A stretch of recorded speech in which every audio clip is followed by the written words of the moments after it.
Ever heard of a trickster who outsmarted an entire village? Get ready because today's deep dive takes us on a wild ride through Iranian folklore. Absolutely. Welcome to the 101st installment of Iranian Things, That's right. your guide to the hidden corners of Iranian culture. And I'm Q Mars. And I'm Tanaz, and together we're going to be your guides today to the world of Iranian folklore, mythology, and maybe even a little cryptozoology along the way. Who knows? Who knows, yeah. And today we're heading to Ilam province in Iran, home to a legendary trickster named Gaye-Sia, the Black Seer. This guy, his cunning, it might leave you amazed, it might leave you a bit disturbed, or probably both. Yeah. Gaye-Sia is a fascinating figure, and he's really prominent, especially in Kurdish folklore, particularly in Ilam province. And he's often compared to another legendary figure, Balulu, who, if you're familiar with Islamic folklore, you've probably heard of him. He's known for his wit, his unconventional wisdom, almost like a wise fool. Right. Yeah. He uses humor, a little bit of trickery to impart some lessons. And Gaye-Sia kind of plays a similar role. He's that mischievous character in Kurdish tradition. I see. So Gaye-Sia, the villagers, they're tired of his tricks, his antics. Yeah. They decide to, well, let's just say, eliminate the problem. Yeah. Basically, they want him gone. So you have this clash, right, Mhm. between Gaye-Sia's just instincts to survive, and you have the villagers' anger. And this sets the stage for a really, really interesting story. And it explores that fine line between being clever and being cruel. Okay, so let's get into it. They're chasing him. He's running. He bumps into a shepherd, and this is where things take a really dark turn.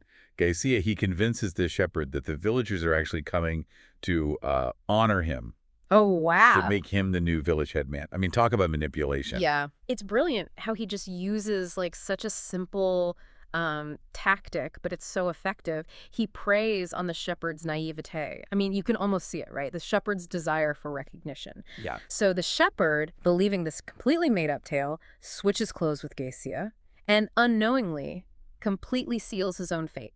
Yeah, and the villagers, they have no clue. They don't recognize the switch. They kill the shepherd thinking they've gotten rid of Gaye-Sia, Yeah. and they dump the body in the river. I mean, it's pretty chilling, wouldn't you say? Oh, absolutely. And it really emphasizes like a very crucial, I think, part of Gaye-Sia's character. It's his willingness to deceive, even if it leads to, someone else dying. Right. And I think it makes us think about that uncomfortable reality that sometimes survival can come at a pretty big cost. Yeah.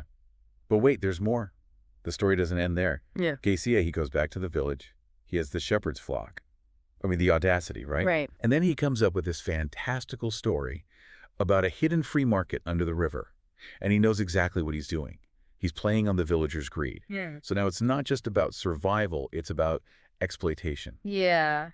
This is where I think the story gets really morally complex. Right. Is Gaye-Sia just trying to stay alive? Or is he a manipulator just exploiting people? Yeah.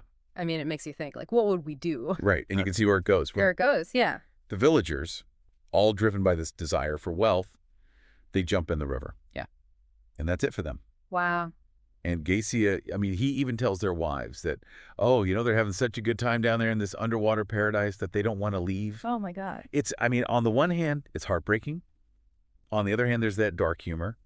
And then you think about the river, right? It's this symbol of the unknown, the in-between, life and death. Mm.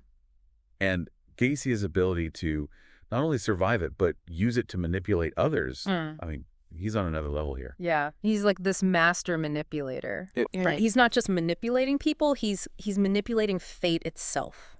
So the question remains, is he a hero? Is he a villain? Or is he something else entirely?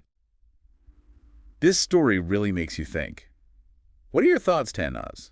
Do you think, is there any justification for Gaye-Sia's actions?